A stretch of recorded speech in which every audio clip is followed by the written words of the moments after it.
players didn't. There was players in the side that didn't execute. Neither halfback really showed any level of control or mastery of the game. Josh Hodgson had a very good game in that regard for me, but the two halfbacks didn't back him up there. No.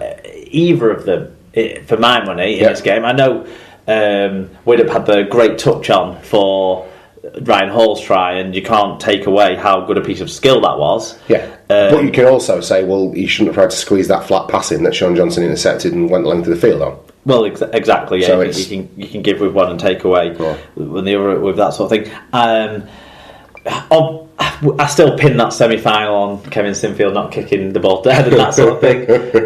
There's not a single player I can pin my frustrations entirely on it. I was leaning towards them being aimed at George Burgess, because it did sort of feel when he came on the pitch, he almost instantaneously gave away a penalty and an error, and that gave the feeling of a loss of control then. And we had both the Burgess twins on at the same time, so you had two impact players who were not there to grapple the game back for you. And that's not ideal in terms of management of the team who's on the field, which disappointed me a little bit. I honestly would not have put George Burgess, so maybe my frustrations were aimed at George a bit more, because I honestly would not have put him in the 17. I thought Scott Taylor did enough against France to have deserved that place, given how Scott Taylor's had a good season and George Burgess has not. But anyway, I also thought you didn't need to have I would have had Liam Farrell instead of George Burgess, actually, to round it out a bit more, because in the end they ended up putting Sam Burgess out of position into the second row. There's no out of position place to put him in the forward pack, not really, other than hooker, but putting him in the second row, he moved around quite a lot, and then you were also expecting Cooper to move around as well, and it didn't really make sense to me. But anyway, back to Sam Burgess. He was as big a contributing factor for us not showing the sort of patience and delivery of game plan and execution as anyone else on the team was, really, with those. I mean, one of them was very, very late in the day, and we did need to try something, I suppose, a speculative offloaded through. But the one he threw between his legs is one of the daftest plays I've ever seen by one of the greatest players who's ever played, who's played the game in recent years anyway. And that's what he came up with as a leader of the team. It's panic stuff. And that's exactly not what we saw on the other end of the field from Sean Johnson, who is a flashy, elaborate player, but he did not panic throughout this game. He didn't actually do much exciting stuff. He did the game management stuff, and even without Thomas Luluai on the field for most of the second half, which was a massive advantage to us again. He still controlled. I mean, yes, physically that meant they could match up a bit better against our very strong forward pack, but with the ball, that hampered them, and we couldn't get to Sean Johnson. We couldn't put him under the pressure to stop him relentlessly forcing repeat sets, or us to be making tough decisions in tough positions of the field that we just weren't doing to them, because we were losing our nerve. And how many times did we see Jerry McGilvray having to tap the ball dead and things like that? It was just that, it was constant pressure, wasn't it? You'll sense the frustration in my voice. And I mean, Johnny Lomax made a big mistake on the Jordan Rapana, let him walk through, but let's give credit there to the positive, I think, because Jordan Rapana was one of New Zealand in this game had three outstanding players and one game-changing player for me. And then across the board, solid performances. Jordan Rapana was outstanding, and I've loved watching him all year for Canberra. So maybe I already think he's outstanding for that. But he scored two tries. One of them was very much his own making. Yes, sloppy defence from England. Yes, people could have tackled a bit better. But all in all, credit his attacking endeavour for that.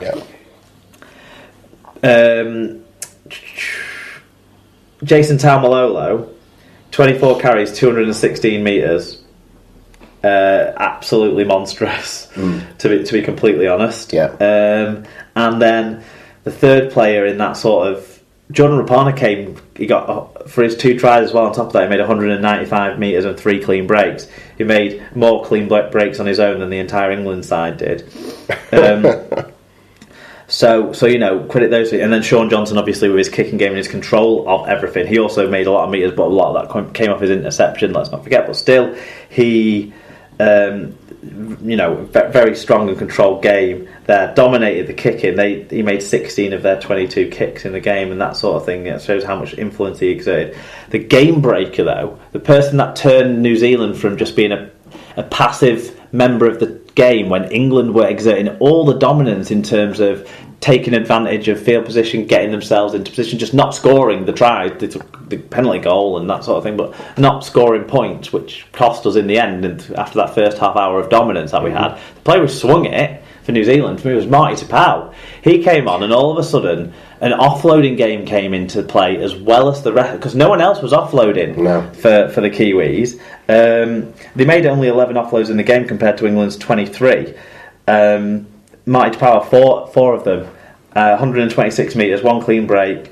I thought he was explosive off the bench, and he was the difference between the sort of containing New Zealand side that almost played like an Australian side, almost played like an NRL unit than the normal what you expect from the Kiwis.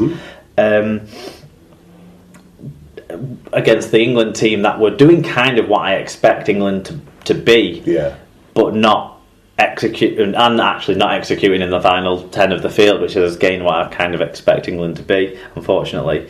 But he came on. That offloading game really made a massive difference, didn't it? And England struggled to get to grips with it as well, because we were getting 2 or 3 in on the tackle, and we weren't wrapping his arm up, but he was getting arms free, and it was still coming off him. So he's obviously a very talented offloader of the ball, isn't he? And that set the cat right amongst the pigeons. A couple of positive performances from my mind for England. Both the wingers, Ryan Hall and Jermaine McGilvray, had strong performances. I felt Jerry McGilvray loves playing against the Kiwis, and it's always he's every inch the international winger for me. So. 113 metres from 13 carries.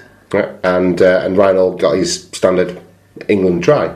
What a record. 29 and 29 at this point. At that point, sorry. Phenomenal. And it was well taken as well. But the other thing I'd talk about with Jermaine McGilvray, that try saver that someone put on, was it Solomon Akata, when they were virtually going to get in at the left corner, and we basically bundled him into touch. That was, great across the line, and that was another, could have been a game-changing moment had we been executing better, but it certainly kept us in the game at that point as well. So, credit to those two. It's not an entirely downhearted look at the England setup. James Graham had 166 metres, and Sam Burgess made 152 metres as well. Yeah. Both of them missing few tackles for the high tackle counts they made.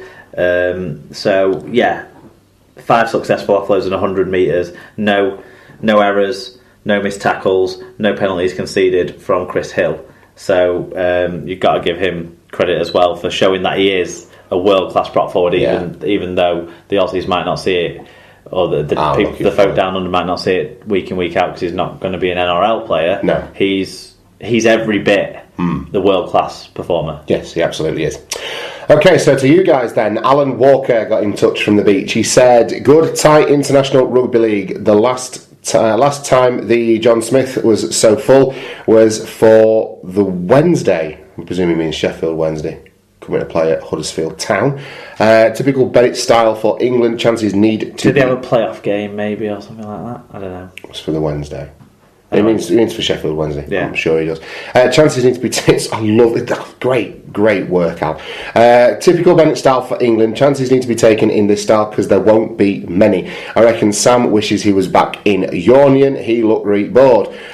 England now have to beat the Aussies. Simple as. Shame about the Drax under 23s losing to Toulouse is 13. Hashtag back to the beach tomorrow. Wire Joe got in touch. Said a very familiar feeling as far as being an England fan is concerned. Blew it right at the end, having not taken the chances we created throughout the game. Far too many individuals trying to win the game on their own at our end. Just hope this isn't our tournament over before it's begun.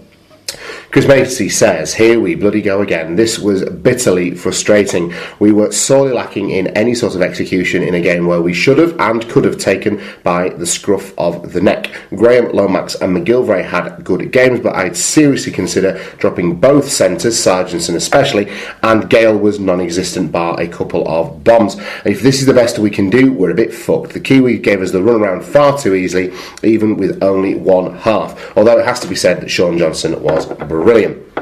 Paul got in touch. I'm going to assume this was Paul Campbell. He said, England had the measure of New Zealand. We are short of a player that can do something special. Clark needs to start. Watkins' confidence is shot to pieces at the moment. He needs to be dropped. Apart from a couple of silly little errors, the performance was decent. They never looked like the game was out of their reach.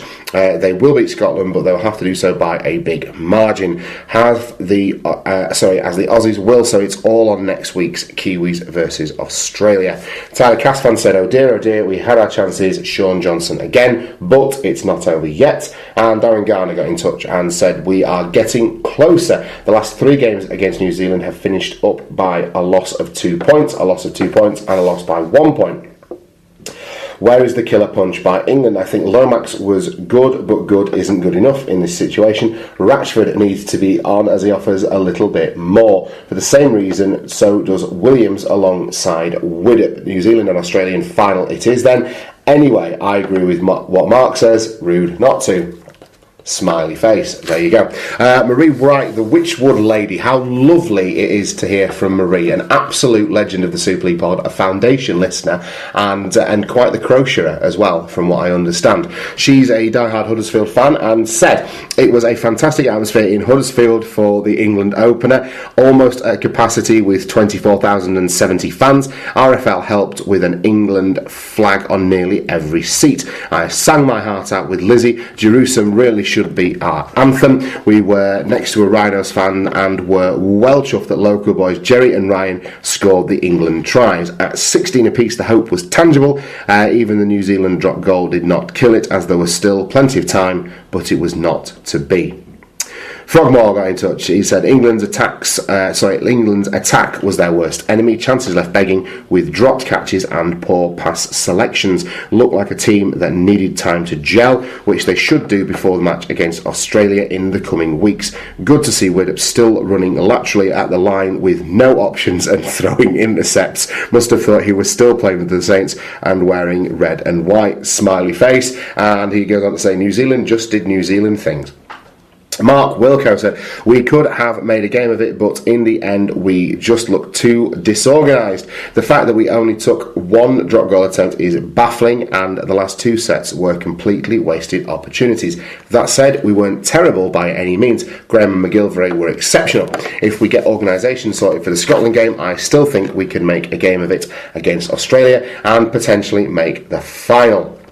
Lee Whitnall says, surprise, surprise, I spent a load of money travelling to a big game only to have to make the return trip wallowing in defeat. Damn you, 2016. Damn you to hell. We didn't make it count when we were on top. We gifted them 2 tries and let them have a drop goal that was fucking wide, but nobody complained. And don't get me started on Sam's through the leg pass. Big Sam Allardyce would have done better there. Improvement is needed.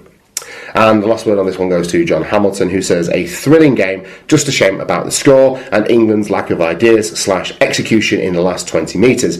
Watching at the game, I thought Lomax was poor, but on TV the next day he looked much more competent. In the build-up, Sir Kev claimed Callum Watkins is the best centre in the world behind Greg Inglis.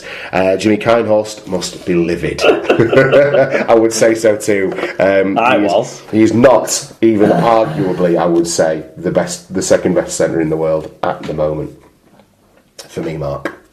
So that takes us into round 2 of the Four Nations. We've touched on all the peripheral stuff that went on for us down in Coventry. So through a Guinness fuelled haze, we settled down to watch England take on Scotland in the first game of the doubleheader at Coventry. It finished England 38, Scotland 12, although England were far from convincing in large portions of this game. England's tries were a brace for Elliot Whitehead, Mark Percival, Ryan Hall, Jermaine McGilvray, Luke Gale and Liam Farrell, with Gale kicking 5 of his goals.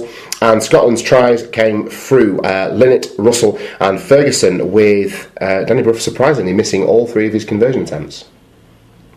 What did you make of the game, Mark?